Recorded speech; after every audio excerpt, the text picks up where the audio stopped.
নমস্কার, রিঙ্কাস delicious cooking চ্যানেলে আপনাদের সকলকে স্বাগত। আজকে আমাদের মেনু এগ ডেভিল বা ডিমের চপ। আর এই এগ ডেভিল বা ডিমের চপ খুব সহজে, খুব তাড়াতাড়ি কিভাবে আমরা বাড়িতে বানিয়ে ফেলতে পারি সেটা আজকে আমি দেখাবো। আপনারা স্টেপ বাই স্টেপ ফলো করুন।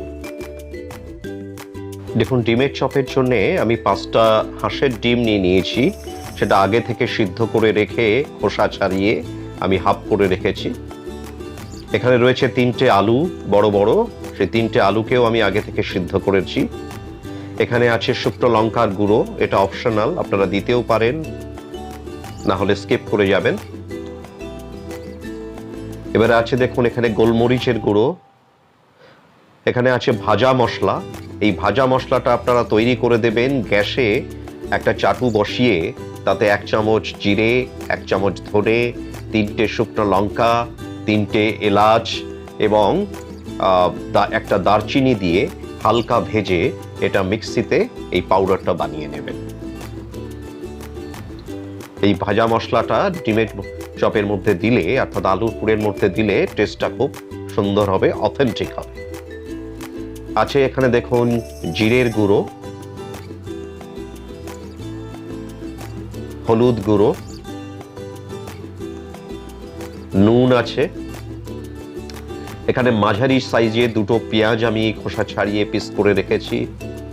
7-8টার মতন লঙ্কাকেও আমি চিড়ে রেখেছি। এখানে দেখুন কিঞ্চির মতন আদা রয়েছে।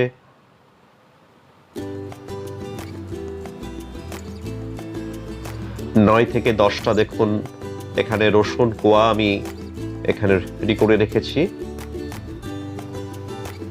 এছাড়া দেখুন আছে এখানে কর্নফ্লাওয়ার, আমি এখানে 4 চামচের মতন কর্নফ্লাওয়ার নিয়েছি। আছে ব্রেড ক্রাম্ব, একটা ডিমও আমি ভেঙে একটা বাটিতে রেখে দিয়েছি। এবং এই যে ডিমের চপের মধ্যে যে আলুর পুরটা করব, সেই আলুর পুরটা আমি সর্ষের তেল দিয়ে করব, আর ডিমের চপটা আমি এমনি নর্মাল রিফাইন্ড তেল দিয়ে ভাজবো। এবারে দেখুন এই যে 2টো পেঁয়াজ, 7-8টা কাঁচা লঙ্কা, 9 থেকে 10টা রসুন কোয়া এবং 1 ইঞ্চির মতন আদাটাকে আমি এটা মিক্সিতে হালকা করে একটু পেস্ট করে নেব। দেখবেন পেস্টটা যেন খুব বেশি না হয়, একটু দানা দানা থাকে। দেখুন আমি তৈরি করে নিয়েছি, এর মধ্যে দানা দানা ভাবটা রয়েছে, বেশি পেস্ট হলে ভালো লাগবে না। গ্যাস আমি আগে থেকেই ধরিয়ে রেখেছি, প্যানটা গরমও হয়ে গেছে। এর মধ্যে আমি সর্ষের তেল দিয়ে দিলাম 3 চামচ। এবার তেলটা যখন একটু গরম হয়ে যাবে, তখন আমি দেখুন এই পেঁয়াজ, আদা, রসুনের এই যে পেস্টটা আমি এর তেলের মধ্যে দিয়ে দেবো। দিয়ে এটাকে নাড়তে থাকবো। একটু নেড়ে দেওয়ার পরে আমি এর মধ্যে দিয়ে দিলাম ছোট 1 চামচ হলুদ এবং দিয়ে দিলাম 1 চামচ জিরের গুঁড়ো, দিয়ে আবার আমি এটাকে নাড়লাম।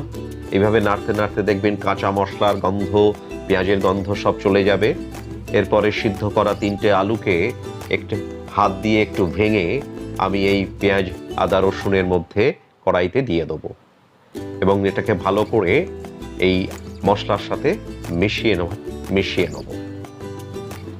তখন আমি এখানে হাত দিয়েই ভেঙে দিচ্ছি, দিয়ে মশলাটাকে যাকে সব থেকে মাখিয়ে নিচ্ছি। এইভাবেও আমি 4 থেকে 5 মিনিট এটাকে কষতে থাকবো। এর মধ্যে দিয়ে দিলাম শুকনো লঙ্কার গুঁড়ো 1 চামচ, আপনারা দিতেও পারেন, নাও পারেন। এবং তার সাথে দিচ্ছি দেখুন ভাজা মশলার গুঁড়ো, যেটাকে আমি তৈরি করে নিয়েছিলাম আগে, সেই ভাজা মশলার গুঁড়ো আমি 1 চামচ দিলাম। এবং এই সময় গ্যাসের ফ্লেমটাকে আপনারা সবসময় মিডিয়ামে রাখবেন, একেবারে লো করবেন না। এবারে মশলা দিয়ে ভালো করে আলুটাকে নেড়ে দেবো। দেখবেন আলুর ভিতরে যে জলীয় ভাবটা, সেটা এখানে আস্তে আস্তে চলে যাবে। এবারে দিয়ে দিলাম দেখুন 1/2 চামচ নুন, আপনারা আপনাদের স্বাদ মতন দেবেন। নুনটা দিয়েও আমি আলুটাকে ভালো করে একটু নেড়ে নেবো, মিশিয়ে নেবো। এবার আলুটাকে দেখুন একটা প্লেটে তুলে নিয়েছি ঠান্ডা হওয়ার জন্য। দেখুন আলুগুলো ঠান্ডা হয়ে গেছে। এইবারে আপনারা দেখতে থাকুন আমি কিভাবে অর্ধেক ডিমগুলোকে আলুর পুরের মধ্যে সুন্দরভাবে সেট করি। আপনারা আমাকে লক্ষ্য করুন আমি কিভাবে করে নিচ্ছি। এটা ডিমের চপ বানানোর একটা খুব ইম্পর্টেন্ট পার্ট। এখানে যদি আপনারা ঠিকভাবে আলুর পুরটাকে ভালোভাবে ডিমের সাথে এখানে কভার না করতে পারেন, ডিমকে যদি কভার না করতে পারেন, তাহলে কিন্তু ফেটে বেরিয়ে যাবে। দেখুন আমি কিভাবে করে নিচ্ছি। আপনারা ঠিক আমার দেখানো পদ্ধতি অনুসারে এইভাবে করে নেবেন এবং লক্ষ্য রাখবেন কোনোভাবেই যেন ডিমের সাদা অংশ বা হলুদ অংশ বেরিয়ে না থাকে। পুরোটাকেই আলু দিয়ে ভালো করে কভার করে নেবেন। এইভাবে আমি প্রথমে একটা রেডি করলাম, তারপরে আমি আবার একটা রেডি করছি। আপনারা লক্ষ্য রাখুন।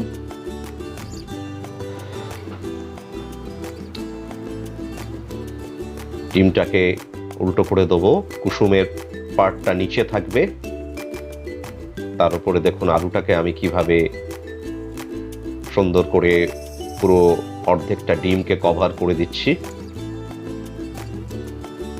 আপনারা আমার এই দেখানো পদ্ধতি অনুসারে করে নেবেন। এইভাবে আমি প্রত্যেকটা ডিমটাকেই করে নিলাম। দেখুন আলু দিয়ে কভার করে নিয়েছি প্রত্যেকটা ডিমকে। এবারে আমি যে 4 চামচ কর্নফ্লাওয়ার নিয়েছিলাম তার মধ্যে হাফ চামচ নুন দিয়ে দিলাম এবং দিয়ে দিলাম এখানে দেখুন হাফ চামচ ব্ল্যাক পেপার অর্থাৎ গোলমরিচের গুঁড়ো। তার সাথে যে একটা ডিম ভেঙে রেখেছিলাম সেই একটা ডিম আমি এর মধ্যে দিয়ে ভালো করে এটাকে গুলে নিচ্ছি। দেখুন এখানে কর্নফ্লাওয়ারটা বেশি ঘন হয়ে গেছে, তার জন্য আমি এখানে 2 চামচ জল দিয়ে এই মিশ্রণটিকে একটু পাতলা করে নিচ্ছি, কারণ পাতলা না করলে এটা একটু অসুবিধা হবে। সেই জন্য 2 চামচ জল দিয়ে আমি এটাকে একটু পাতলা করে নিলাম। দেখুন এখানে কর্নফ্লাওয়ারের ব্যাটারটা তৈরি হয়ে গেছে। এবারে একটা প্লেটে ব্রেড ক্রাম্ব দিয়ে দেবো। সেই ব্রেড ক্রামের মধ্যে নুন দিয়ে নিয়েছি হাফ চামচ আমি গোলমরিচের গুঁড়ো দিয়ে ব্রেড ক্রাম্বটাকে একটু মিশিয়ে নিলাম। এবারে দেখুন আমি যে আলু দিয়ে যে ডিমটাকে কভার করে রেখেছিলাম সেই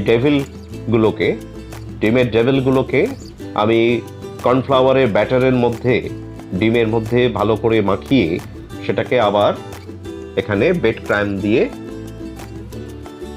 সেটাকে কভার করে নিচ্ছি। আপনারা দেখুন আমি কিভাবে ব্রেড ক্রাম্বটা লাগালাম।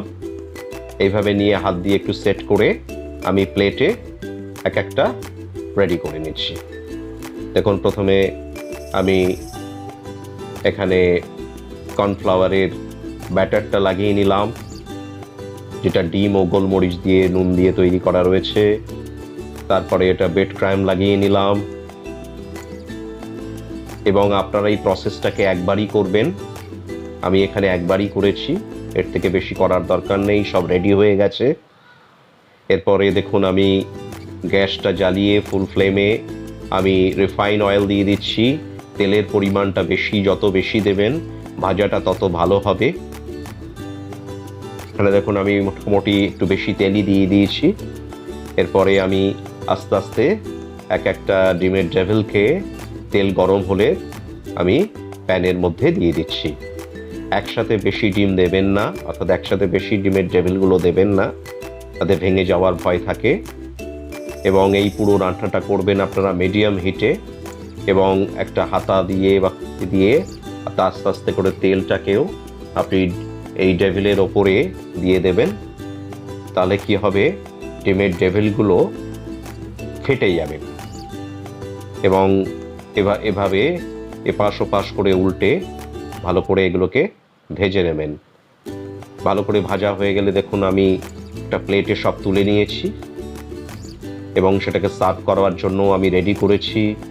এখানে আমি পেঁয়াজ স্লাইস করে কেটে নিয়েছি, তার সাথে লঙ্কা এবং একটা বাটিতে আমি দেখুন টমেটো কেচাপ সেখানে দিয়ে এটাকে সার্ভ করবার জন্য রেডি করেছি। আপনারা এইভাবে আমার পদ্ধতি অনুসারে ডিমের ডেভিল বাড়িতে বানিয়ে নিতে পারবেন। আজকের মতন আমি এখানেই শেষ করছি। আপনারা রিঙ্কাস ডিলিশিয়াস কুকিং চ্যানেলটিকে সাবস্ক্রাইব করুন, লাইক করুন, শেয়ার করুন, যাতে আমরা উৎসাহিত হয়ে প্রতিদিন আরো নতুন নতুন ডিশ আপনাদের সামনে উপস্থাপন করতে পারি। Thank you.